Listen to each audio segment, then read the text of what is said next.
I'm gonna give you guys 5 good reasons you should all start growing your own food.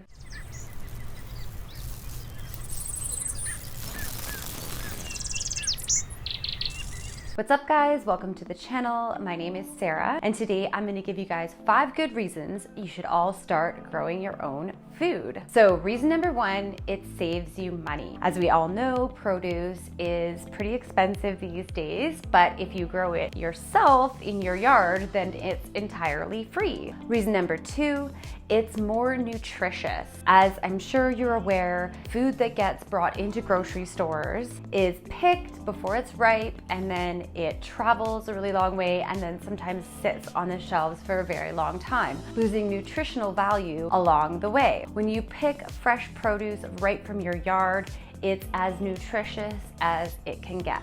Reason number 3, you have more control about what goes on your food. A lot of the conventional produce out there is sprayed with a ton of chemicals, but when you grow it in your own yard, you can grow it organically. Reason number 4, you have control about what goes in your food. As we all know, everything is made of energy. So we want to be conscious of what kind of energy was put into the food. If you grow it yourself, you can grow it with love. And reason number 5, probably the most important, is resilience. If there was ever a food shortage, you wouldn't starve, you would be able to survive with whatever you're growing in your backyard or front yard. So those are a couple really good reasons for everyone to start growing their own food. And I would encourage you to start converting some of your backyard and or front yard into fruits and veggies instead of grass.